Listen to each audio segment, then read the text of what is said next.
Alrighty, fellow warriors, generals, tacticians, and strategists, welcome back to another episode of Tactical Enlightenment. One of the greatest parts of Bannerlord is the vast detail and variety of landscapes, cities, castles, and towns the game provides for us to explore. Most are unique and many are just stunningly beautiful, essentially allowing us to step back into time and wander the dirt roads of villages from 1,000 years ago. Still, even greater than their beauties, they're used for you in the game as tactical arenas, locations where your greater tactical execution and advanced strategies can be put to work as we seek more and more diabolical ways to vanquish our enemies.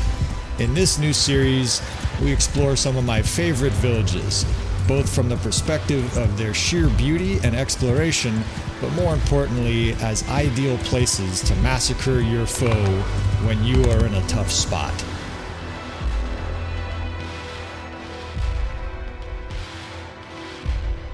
Alright fellas, welcome back again to another episode of Tactical Enlightenment. Our YouTube channel is dedicated to all things tactically related, but especially Bannerlord and Advanced Battlefield Command. We continue on with our village series here, looking for villages that are good to defend. In other words, if you're in a difficult spot, we're near the Vlandia and Britannia territory here, and Etirfurd looks like a good village to defend. Now, I'd like to show you a little bit of our army here, just little peeks before episodes start, just so you can get an idea of the strength of our army. We've got these 40 high-level companions, we've got 62 Britannian Fiend champs, we have other elite troops, and then we have some mishmash tier 3 and tier 4 at the bottom. We'll do some upgrades here, but the bottom line with this is that we do have a very powerful army. You probably can't win a battle 4 times outnumbering your foe unless you have a strong army. But we will run a custom battle after this battle here. We got we'll use normal player damage, of course, this entire series. People sometimes think we're playing on like easy mode or something like that. On the contrary, what's this shit? We have a marriage proposal offer, Kadugan. Well, considering that she looks more manly than him, I think we will probably accept this. His stats are great, but evidently she wears the pants in this family. We will accept. This adds another potential butcher. Look at her with her mohawk. We will add her to our ranks here probably by the next episode. All right. So anyways, I get distracted sometimes. And we are going to raid this village, but I don't know if this is necessary. These guys are already upon us here. Badulf with his terrible haircut, his mullet, and his bad helmet. And 2,000 fucks are going to take us on here. Again, normal player damage. Sometimes I show that 5 times pre-episode. I just like to try to show that to you fellas before these battles start so you know that we're not using like easy mode somehow. Alright, so this battlefield here has an outstanding setup. And there's a little, I guess we'll call it a contingency plan over here. This little hunter's cabin over here. There's some walls where we can place archers. There's a dip and a dell here. And this ridge will function as a peekaboo ridge, right? The enemy comes over, we can stop them with cav and annihilate them. But we are going to start right here. These horse pins down here, highly effective at defending because the enemy can't go through them. Unfortunately, you can't destroy them or kick them down or anything like that. You can jump them, but the enemy rarely does anything that smart. All right, so here's what I'm going to do with this. Basically, I'm going to set up an archer or a couple archer tranches behind. Infantry, of course, in this square. It's going to create effectively an arena for our forces to fight the enemy. Right, we're going to be like Mel Gibson in that second. What the fuck were they? Mad Max, where 2 men enter and 1 man leaves. It's going to be something like that. Of course, you guys probably are watching like Furiosa. I haven't seen that yet, but I'm a big fan of Mad Max series. All right, so we got skirmishers and archers just behind the gate here. In the middle, though, I want my 1st and 3rd division. The 1st is heavy infantry. They have a captain that gives them reduced melee damage. We will put them in a square, but I think we'll start them in line in a shield wall because a lot of those guys have javelins. Now the 3rd, a lot of these guys also have javelins. If you can't tell yet, if you're new to the channel, I fucking love my javelin skirmishers. We will have these guys in here. And about 10 units in this 3rd division of those guys have 250 plus throwing. So we're just going to be blowing up shields as the enemy approaches us. Over here on the left, I just want a cav wing defending our archers. In fact, the 2nd probably won't be offensive until later in the battle. And then over here, look at this height elevation. We can flank on the enemy, but if you start like that, a lot of times the enemy will charge those archers, so we will break those guys out as the battle gets going once the enemy's committed to the center. We will defend them, of course, with the 8th Corps over there. That's elite knights, and they can be in shield wall throwing javelins. All right, so that's your basic idea behind this. Well, the 6th skirmishers got a little bit out of sort here. Of course, we're always holding fire in a battle like this until we can see the whites of the enemy's eyes. You can see that cav line is beautifully guarding that side. And again, we will move the 5th and the 8th archers up as the enemy gets closer. 6th, I need to re-stretch those guys. All these crossbowmen and archers and stuff like that are back here. And again, to reiterate, we will fight this battle. We will fight, not this battle, but use this battlefield with the custom battle menu, and we will fight this with basically scrub troops. We will give our enemy an advantage of numbers, and I'm still pretty confident that using a very similar strategy, we can still be successful, maybe even highly successful. So I like to pick the enemy, of course, pick the enemy off as they're coming in. They tend to come in a little bit willy-nilly. Some of these guys come in fucking literally look like they're in a trance, like this guy. He doesn't know what he's doing, but it cost him an arm.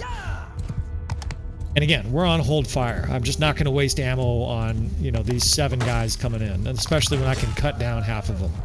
Now the motion's going to go quick, but I'm going to pull the 5th and 8th right up here, right? As soon as the battle gets heavy, or as soon as the enemy's towards the center, we will start to position these guys. So everybody opens fire. The 5th gets dragged in here, and the 8th just in front of them. It's going to act both as a guard and an offensive tactic. Those guys have javelins. Now those javelins are on the enemy flank here. Now this might have been a little early, but it's all right. I'm not going to go back on my decision. We're just going to open fire here. Of course, the archers are going to do some good damage, and you see all the javelins flying. In fact, it is a lot of waste. We must have thrown 300 javelins at those 20 guys there.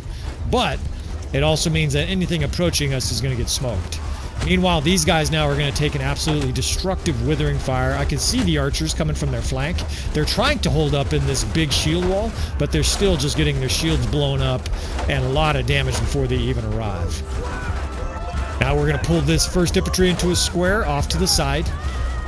And when I get back to that other side, let's pull them a little further away. What I want is the enemy to attack those guys. That way they're getting pounded by arrows and skirmishers from behind. Right, they're all bundled up there. The enemy's completely jammed up in there. It's really bad for them. They're getting a few kills, of course. These fucks here are smashing on our square. Square's not impervious. It's just stronger than a normal formation. Now they're starting to stretch to my 3rd. Look at, they're heading towards the 6th. They can't reach those guys. They can't even get to them. There's a fucking a ladder railing in the way. I mean, maybe they could swing their weapon through it, but I don't think so. So in comes the 3rd Corps. I'm going to join these boys on foot. We're going to dodge a few javelins here as these guys fucking fire javelins at us, and now we're going to wade in. This is my priority. They're already regrouping. That was such a beating. The enemy is already pulling back. I think I just killed my horse, but we'll get another one. Now the enemy's kind of surging again. They should have kept going because all of these guys are dead men. I don't want my units stuck in there, so we'll pull the 3rd and the 1st back. But they don't need to dismount. I'm prone to fat fingering keys just like anybody. The archers are raining death. And in fact, at this stage, let's hold fire. I don't want to waste... There's like 30 guys left from this 1st wave. Let's not waste ammo on them. Let's wait for the next enemy reinforcement wave. Let's have these guys pick up some javelins. You can manually tell your guys to go over locations where they threw all their javelins, and they will pick a lot of them up, even normal characters. Although these guys, most of them seem like they're disinterested. Companions for sure will do it. My companions are greedy, almost as greedy as I am with javelins. Like these guys will run over and pick up a javelin like right in front of me that I'm dipping down to get.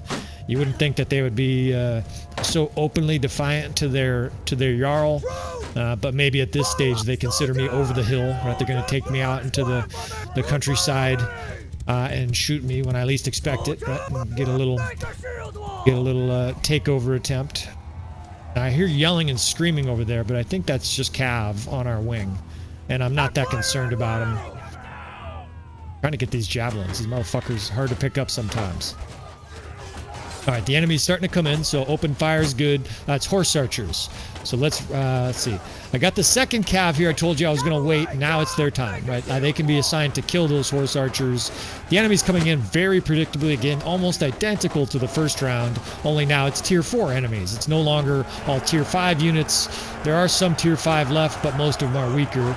So again, we pull the square over, and this really is deja vu, right? It should look virtually identical.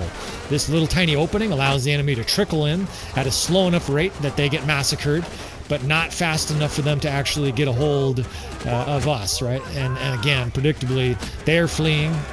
We're killing horses, and this time we're going to really try to inflict some damage as they retreat. They got a lot of troops here trying to retreat.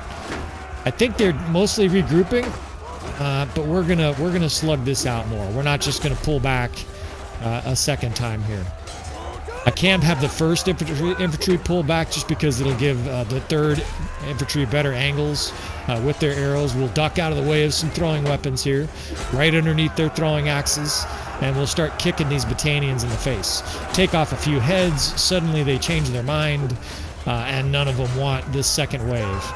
We can send in the third, over there. I'm fine here, basically. It might seem like I'm penned up, but I have high athleticism. I've got an archer tranche behind me. There's just no concern at all here. These dipshits are following me. They're trudging in the snow. I've got 330 athleticism, and they're pinpricks, right? I've got such good armor that guy pounding on me, he did too, right? These guys are virtually incapable of hurting me one-on-one.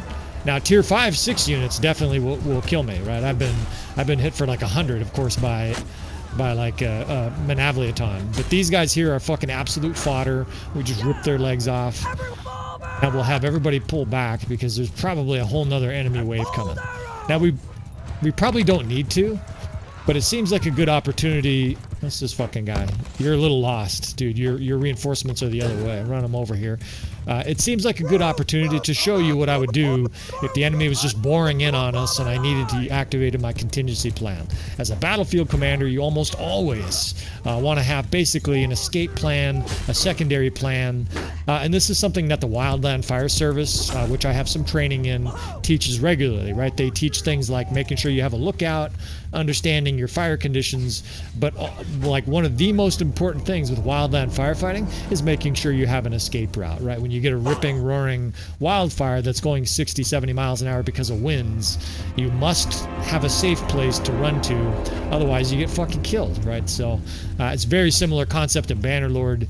You want to have basically in the back of your mind, what am I going to do here if I start to get overwhelmed? What am I going to do here if the enemy starts to overrun me?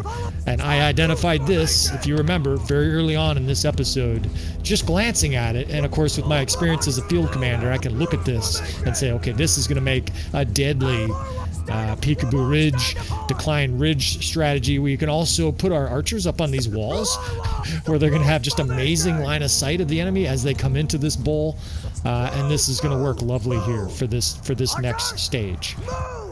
Now, your battle may be over already. In fact, if I do a custom battle of this, it'll probably take, not if, but when I do a custom battle of this, it'll probably take, I don't know, 8 minutes for the whole battle. Obviously, the enemy outnumbers us here, what, 5, 6 to 1? And so there's wave after wave of these fucking dipshits volunteering for our episode here to be destroyed. But in your own episode, it might be a 6-minute battle with how savage that setup is there for tactics. You may not need this contingency plan. In other words, all of that over-talking there was me saying, oh shit, javelin alert, let's get him. We don't need a horse. This guy catches a javelin, and then we get ourselves some more javelins. I'm fucking javelin addict. Plus, we can always just carjacking here, right? Medieval style. Give me your car. Fucking Grand Theft Auto 0.01. And we're back on our horse now with more javelins. All right. Same thing as before. 1st Infantry is our shield. 3rd Infantry, 6th Infantry, those are our swords. We've opened fire here. We're almost out of ammo, but we're not quite, right? And if we get reinforcements here, we will have more ammo, so I don't mind expending some ammo here. The 8th Corps is told to charge because they're bringing a bunch of cav over the top. I didn't think they'd actually be able to access it that easy. But the square is holding out, right? The square is being swarmed, and now the rest of our units can focus on kind of this mishmash of weaker troops. And these are weaker troops now. Now we are into tier 3 units because we've killed and annihilated their first 2 waves. The only thing they probably have is they have some high-level archers that have never even reached the battlefield, right? Because each time their units move up, they get slaughtered, and their archers... In fact, I still don't see their archers because of our defensive positioning here. This peekaboo ridge type strategy, one of the things it does is isolates the enemy infantry and cav for you to slay at your leisure, right? This is basically a killing pen, and that's exactly what's happening right here. The enemy's rethinking their third assault against our army here. They're getting their legs ripped off. We're going to punish these guys on the way out of here. And I think this battle is basically over already. They've barely scratched our forces. Most of their troops, in fact, those were a lot of archers, are heading for the hills. We will pursue this time. We will pull a little Napoleonic action, like after the Battle of...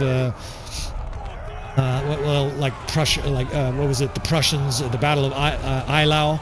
Not Eylau, it was Jena Jena Auerstadt or something like that, where basically Napoleon and his incredibly well-talented marshals pursued the enemy, totally captured like 100,000 Prussian troops, and the battle and the war was over.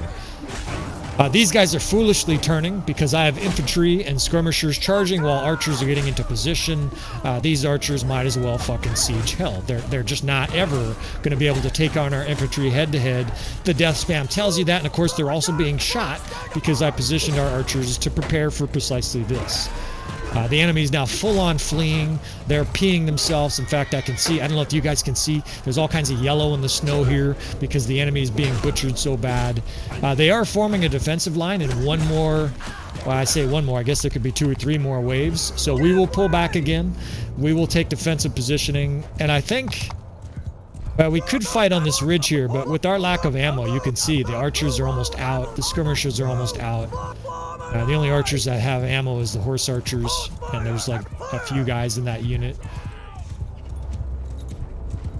I think it makes sense, again, to pull right over this ridge and, again, enact that very same strategy I just did. Now, I don't have a lot of archers, right? I don't have a lot of ammunition. This is still our first wave, right? We're just exterminating enemy wave after enemy wave without getting reinforcements because we've suffered so few losses. Usually you get reinforcements when about 40% of your troops are dead, and so that gives you an idea of how many losses we've had. We've probably had in the neighborhood of 100, maybe 120 losses. It makes sense to me, though, that we pull over here, and incidentally, this strategy does not require you to have ammunition. It does not, look at these guys, they're stuck, it's bugged. It does not require you to have archer support for this strategy. I'm just going to emulate this guy to make fun of their fucking snow dance here, running back and forth. If you don't have archers in this situation, what you need to do is you need to be prepared to act very quickly. I'm positioning my archers anyways because you can see they have a little bit of ammo left, and so they will be able to shoot a little bit as the enemy comes over. But if you didn't, I would position most of my troops right here where I'm doing it, towards the front of the base of this hill. Now there's 2 huge advantages. The first is the enemy cannot shoot them without coming over the ridge, right? They're totally protected. Second, they're face to face with the enemy as they come over this ridge. Just like our troops here.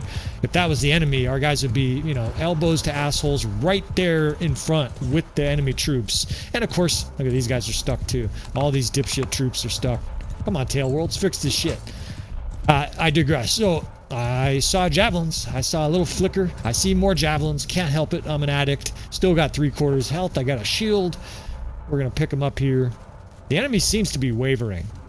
But the point is, though, is this strategy, you do not need archers for it to be successful. Now, it'll be more successful if you have archery support, right? Check out a few of our episodes on the Peekaboo Ridge. The episode that comes to mind, God, I should highlight the name better, but basically it shows in great detail a Peekaboo Ridge destruction against the Vlandians, where their poor crossbow try to come over the ridge and they just get ripped apart. That said, if you can't find that episode, honestly, you're going to be just fine because I use and employ this strategy not every battle, but almost every battle. It's highly effective. I mean, unless you're out in the plains. Look at this, the enemy is fleeing. They've had enough. That's usually triggered by a lot of them dying and them not getting very many kills. And so the enemy is off into the sunset here, minus a few of these troops that I'm cutting down for their insolence. All right, 1,300 enemies dead or injured. It kind of looks like they're setting up a defensive line, but I'm going to call this episode complete. The enemy is fleeing. I can just hold the, what is it, the, look down here, the tab button, and the battle will be over whenever I want. They're sort of rudely shooting at me, even though they've already fucking begged for mercy in this battle. So we'll burn down their huts. You know, we'll raid a few more Botanian villages, burn down their huts, encourage their women to join Match.com on our kingdom. Much hotter guys, much more kills. You know, just their women clearly are going to be attracted to us, right? We're winners.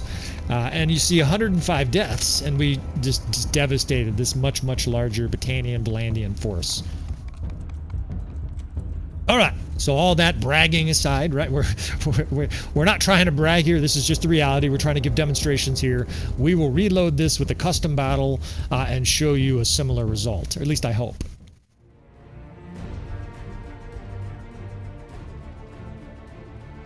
All right, some fancy editing, and we are now in the custom battle mode. This is just a few minutes after that Etirfurd battle, and as you can see, we are going to play Sturgia against Vlandia, against the Empire.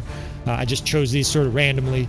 We have kind of a normal Sturgian army here, more infantry than archers, and I'll give the Empire a good amount of infantry in this battle. Also, you notice I'm giving them almost 100 more troops than us, and we'll fight in broad daylight here so that you can see all the tactics at work here in the same battlefield. All right, you can see it's the exact same landscape with these killing pens on the right here. We have the same wall back here that we're going to put archers on for elevation, and the contingency plan is also still present.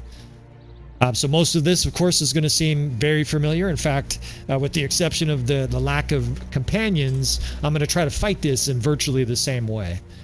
There'll be little subtle differences, but this is going to be very, very similar. So I'm doing this so you can set up your army very similarly if you want. You can use 4, 5, 6 divisions, but I don't recommend it. I think 7, 8 divisions here is optimal, and I can talk about that a little bit during this battle if there's some breaks in the action. Now I can run the 3rd Corps as Jav-Cav, but I'm really tempted to do the 7th. We'll see what this looks like as I start spreading units out.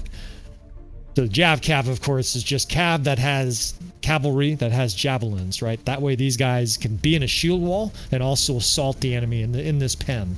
Now, my 8th Corps is my Jav-Cav for my main army, right? They have a lot of guys with high javelin skills. And so I think I can position these Jav-Cav outside of this ring, and they'll still be able to destroy the enemy. Just like these skirmishers, they'll still be able to attack the enemy in the pen, but apart from enemy archers and enemy skirmishers, they won't really be able to hurt those guys. Put them in there, but that's just much more vulnerable. They've got this fence, and there's a little tiny opening. That's the only way for them to access them. I just think that's much better. Now I'm going to have an 8th Corps here, but it's not really necessary, right? It's not, you don't have to run this in your own. It's basically, I prefer to have an elite division full of my best troops for certain moments in the battle, but understand that you don't have to do that. Just configuring my units here. I'm trying to get my 3rd division to be mostly shock troops. Sometimes you got to play with these little settings and adjust this one so I have less guys with shields in there. I want it to be 80% shock troops, and sometimes that's difficult. That's much better. Depending on the kingdom you're playing, sometimes that's difficult to sort of configure these menus. If you want to emulate exactly what I'm doing here, it will be fairly effective, although it seems like now the more I fiddle with this, the more I'm fucking it up. That's probably about as good as it's going to get. I would say about 2/3 of those troops, give or take, are shock troops, and that's just fine for me. Maybe that. All right, I don't want to spend too much time on this. You can see there's lots of shock troops. There's a few guys with shields. That's inconsequential. All right, so just like the first battle, I think we'll start, let's see, we'll start in a line form there with shield wall. That way those guys can unload javelins. There's still some javelin guys in the 1st division. The 3rd, of course, is going to be assailing the enemy from the side, just like that first battle. Now I am going to do this. So the 7th Corps we will use as Jav-Cav. Now I realized I took up my 3rd Division with shock troops. So that 7th unit just stands there. I don't have to do anything with them until later in the battle. The 2nd, this is identical to the 1st battle, right? I have a huge long line of cav. Now I don't charge here, and the reason is simple. Cavalry in villages act like shit. There's so many things in their way. They run slow, they run into stuff, and they just get butchered. I would actually recommend very few cavalry in a battle in a village if you were strategizing, right? I might do 10% or less of your army and cav. Even though they're better units, they get in the way, they get stuck, and then they're dead men. All right, so contingency in mind. The 4th and 5th archers are here. I think I'll offset one of them, and we'll get that flanking side again covered up on that little hillside. That's going to be really savage enfilade flanking fire. I think that's going to work just as well as the 1st episode. Now, we don't have any Botanian Fiends, but we've still got a decent amount of good archers, right? The Sturgians do have, tier 5 archers. It's not like their archers are total trash. And actually, one of the things the Sturgians have is a lot of their units, including like their tier 3, I think, and tier 4 archers, also have 2 quivers. And that's very valuable in a battle like this. I didn't hold that long enough, but basically you can see we have about 90 less troops than the enemy. So we're outnumbered, do the math. We're outnumbered about 20%, a little more than 20%. Now, I like to look at these walls just by clicking a unit and then holding down the number, and you see how I run it up and down that wall. When you get the no sign, that's as high as you can position them up that wall. I'm doing that so I know I can position those guys high up on that wall as a contingency plan. We are thinking about plan B, potentially even plan C if we should get to that stage. The enemy's very slowly trudging their way up here. I don't know, maybe they had too much spaghetti lasagna last night or something like that. These guys are all in a carb meltdown. Sometimes I speed it up, but they're close enough now. We can start to fire away, but I'm holding fire with my skirmisher divisions. The 6th right in front of us here, and the 7th, that Jav Cav. I don't like guys throwing javelins at like 100 units. It's highly inaccurate, and it does much less damage. So we'll wait. Especially since those guys are holding their shields up, there's just no urgency. The archers, however, are firing away, right? We have extra arrows. The Sturgians, compared to most kingdoms, have more ammunition, and so we're firing away readily here. You start dragging the square over. Honestly, like, if you don't, maybe you didn't pay very attention, right? You're supposed to pay attention to your instructor friends, right? If you saw the 1st battle, this should look incredibly familiar. We're dragging the enemy over. You see them absolutely being skewered by our archers, skirmishers, and this 3rd division is just standing here, right? These guys are throwing a few little piddly axes. The 7th Corps over there, they can also be told to fire away. You can see these guys are throwing their weapons. And now that the enemy's like thoroughly distracted in there, now these guys, I mean, look I don't even have to charge. They are being skewered so bad by our archers. They're pounding on our square. But we can now send this 3rd division, this shock troop division in, almost like a coup de grace, right? The French word for basically the death blow, the finishing attack here on the enemy. Suddenly these fucking... And I like to hold fire with these guys as well. Suddenly, these fucking axe-murdering motherfuckers, straight out of Fargo, cutting down Steve Buscemi and everybody else. And the next thing you know, we're firing up the wood chipper because the enemy is massacred. They're getting some kills, of course. Don't forget we're outnumbered. But this is still a really ugly screen for them. And their infantry vanguard here just vaporized. It's gone, right? There's like these 20 guys left that are panicked, peeing themselves, just like the 1st episode. Our archers are firing away, but look at how far away the enemy now is. In fact, their cav is dead too. So in that short minute or two there, like I said, this battle was going to be potentially going to be really fast. This battle's basically over now.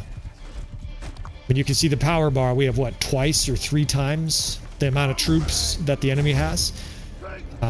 This battle is over. Now, I'm still just going to run this through all the way to the end in case somebody's like, well, you didn't win. I saw the strategy, but I never saw you win. We will play this all the way out.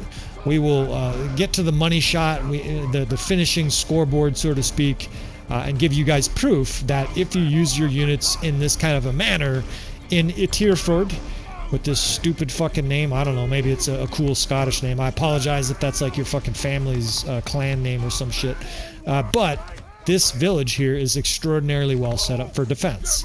And again, that's this whole series. This whole series is basically to give you villages within your kingdom, or maybe they're in the kingdom of the person you're invading, to give you villages that you can go retreat to, almost like a castle, where maybe you can't reach a castle, but you can run, you know, a few hundred, a few seconds to one of these villages, and obviously you can have this kind of destructive defense. Now, people notice, or maybe you haven't noticed, I'm not doing offense in villages. You can do offense in villages, but I honestly don't recommend it. Your cav is highly inefficient in villages, right? You can't really charge, spread out, and flank as easily unless it's a wide open village map. There are wide open village maps, but there aren't very many. And if you're in any kind of a compacted village like this, you see there's fucking houses and barns and bags of flour and shit like that. If you're in a compacted village like this, you just really don't want to be attacking unless you have an overwhelming advantage of numbers, or maybe if you have a huge amount of archers, right? Because then you can just pelt the enemy, and even though you're attacking, you can actually play kind of defensive. Just pound them at range and make them come to you. All right. Money shot is on the way here, but the enemy's basically destroyed here. We're going to watch this guy kill some archers or whiff.